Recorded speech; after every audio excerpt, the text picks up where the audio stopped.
Assalamualaikum warahmatullahi wabarakatuh. Perkenalkan, nama saya Sudan Datarian dari kelas TI 23F, ingin mempresentasikan tugas besar pemrograman berorientasi objek. Nah, di sini belum memahami polimorfisme dalam Python. Nah, teman-teman harus tahu juga polimorfisme ini yang berarti poly artinya banyak dari bahasa Yunani, dan fism itu artinya bentuk. Jadi polimorfisme itu adalah banyak bentuk.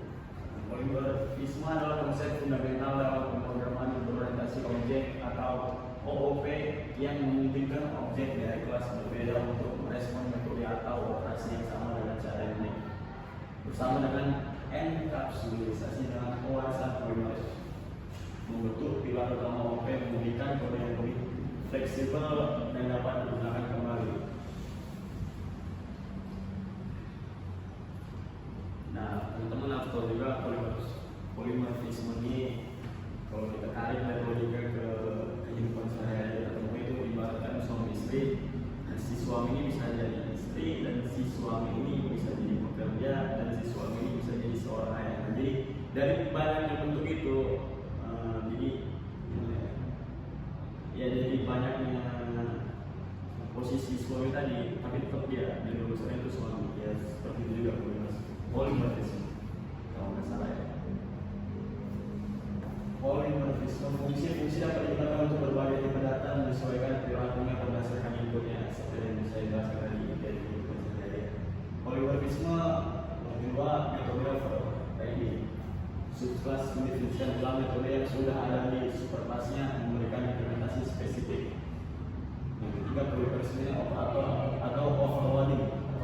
Operator seperti atau dapat memiliki perilaku berbeda tergantung pada tipe data yang digunakan. Polimorfisme fungsi bawaan.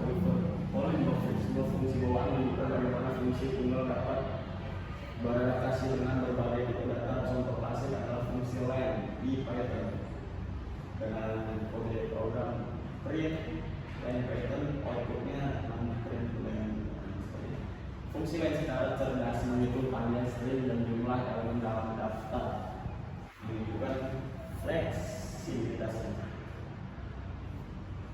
Polimorfisme pada metode overriding kelas kucing mendefinisikan metode suara yang mengembalikan meong. Kelas anjing mendefinisikan metode suara yang mengembalikan group.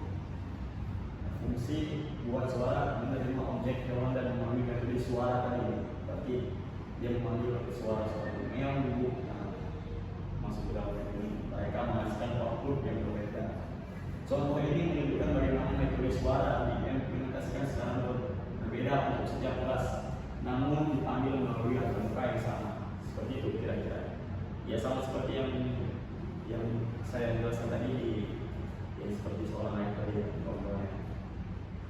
Nah sama ada kayak hampir juga Pak, polimorfisme dalam perwarisan juga dalam bentuk bedanya tadi